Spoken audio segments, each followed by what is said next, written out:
Hi, welcome to Scared Pale. My name's Sydney, and here are 44 things you didn't know about Planet of the Apes.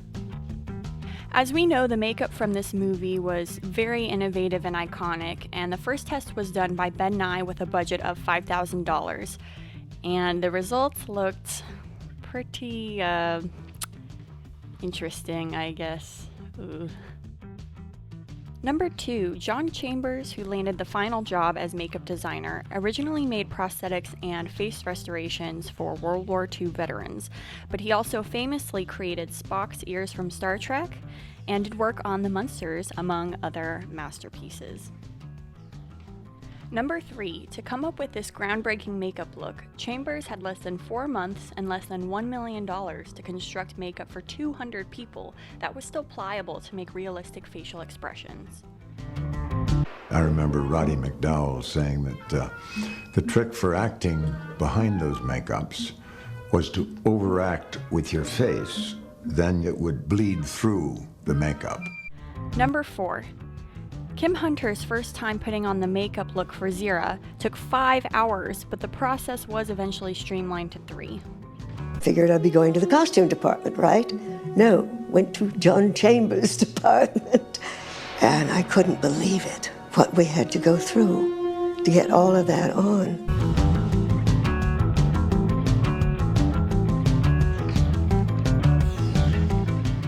Number 5. 80 hair and makeup artists were hired on set, which actually delayed the production of other films being made at the time because there were no hair and makeup artists available.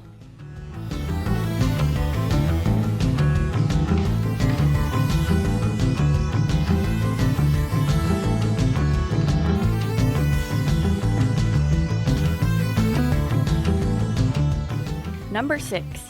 The film was shot in 45 days with a budget of $5.8 million.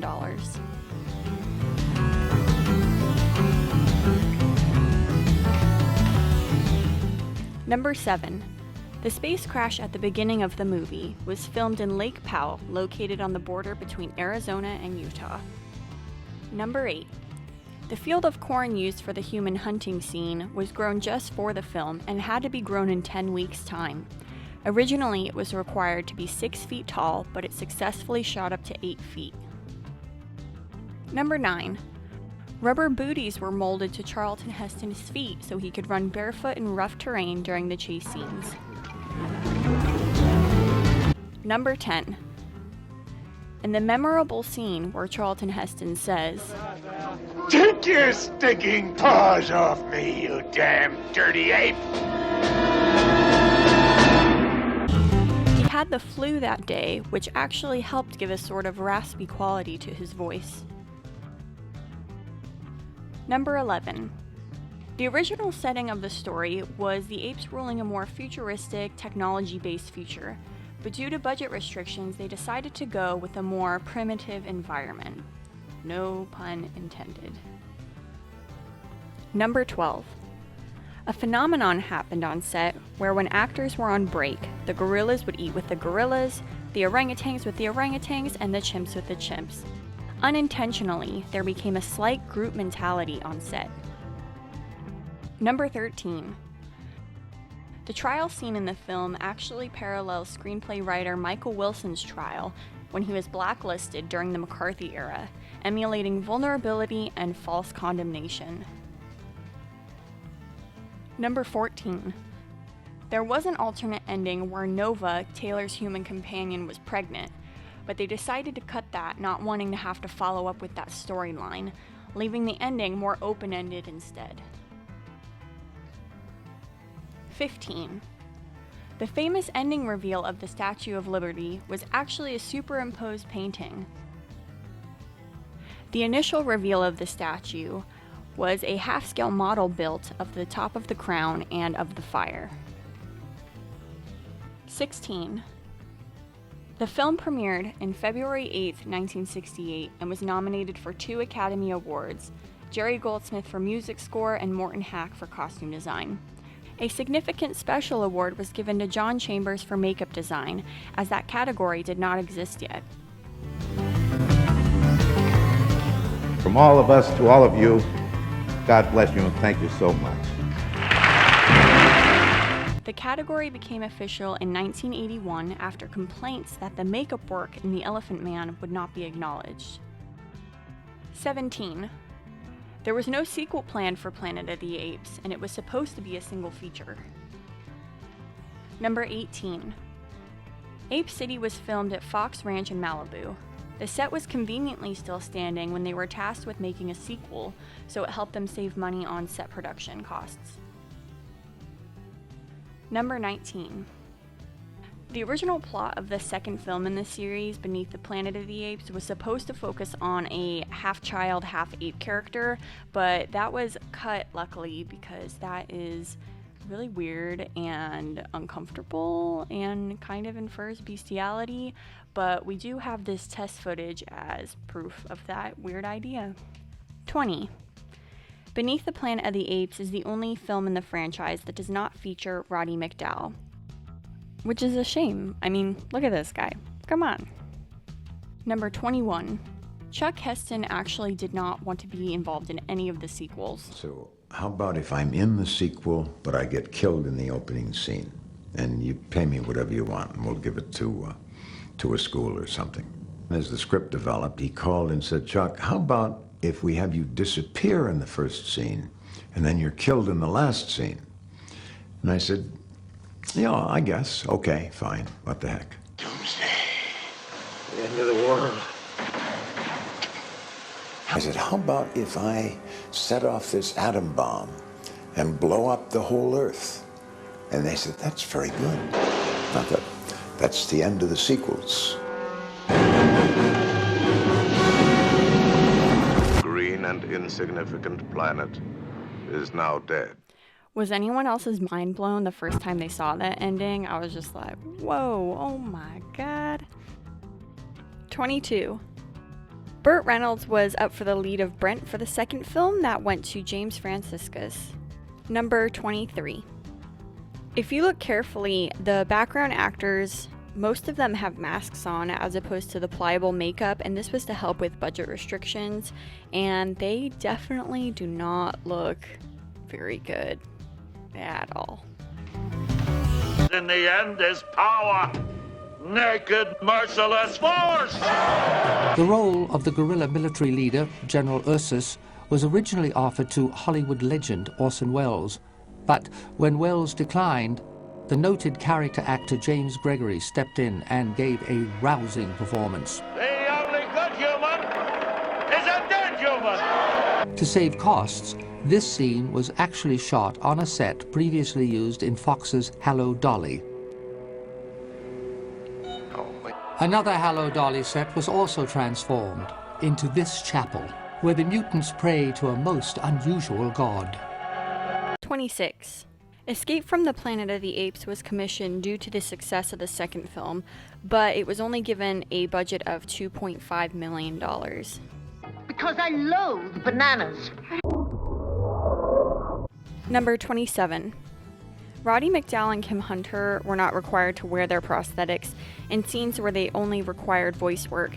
However, they didn't feel in character without it, so to get into character, they would actually leave a little bit of the prosthetics on, even though they were only doing voice work.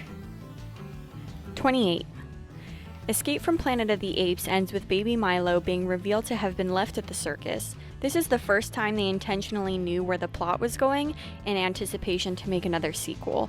They took the hint and decided to be prepared. Mama, mama, mama, mama, mama. Also, why is that the worst ending out of all the movies? What the hell is that editing? Watch the screen explode as man faces ape.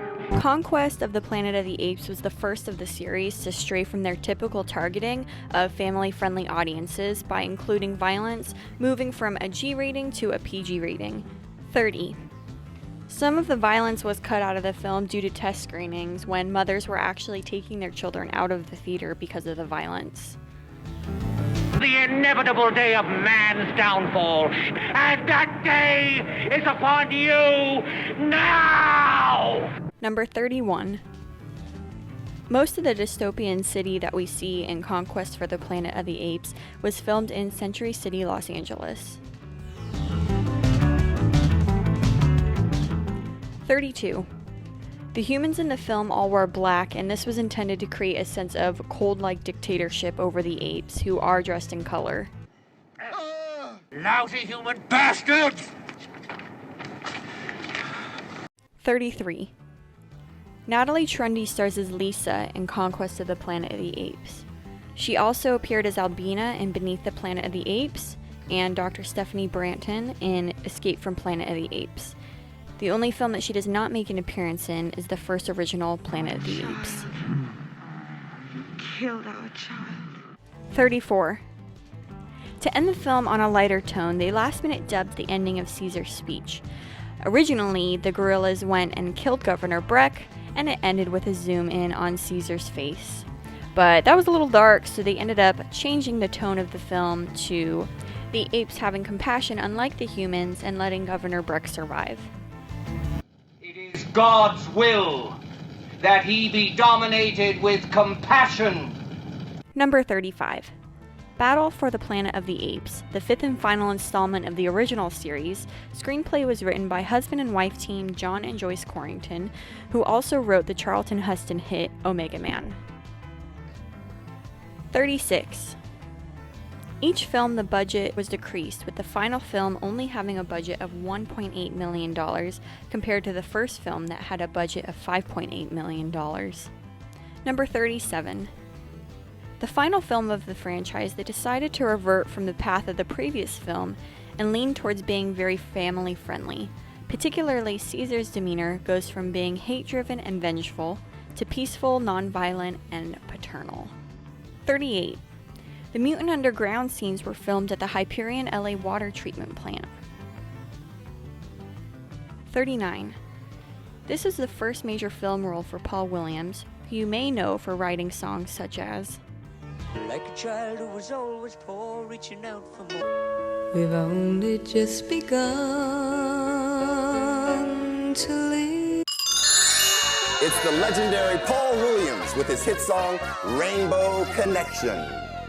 Why are there so many songs about rainbows? And what's on the other side?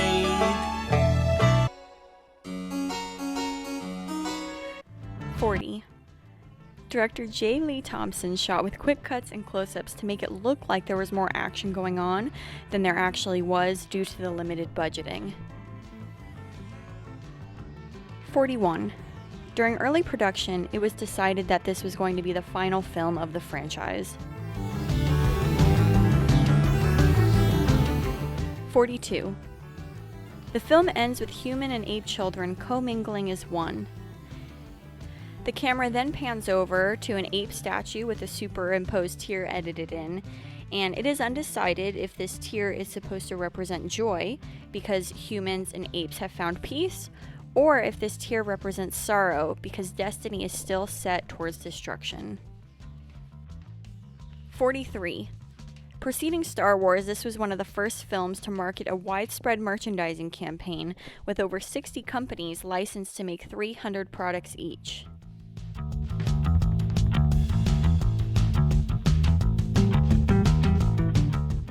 And finally, fact number 44 is that these movies are incredible. If you haven't seen them, you have to give them a shot. I was skeptical going into them, but watching them recently, they are amazing.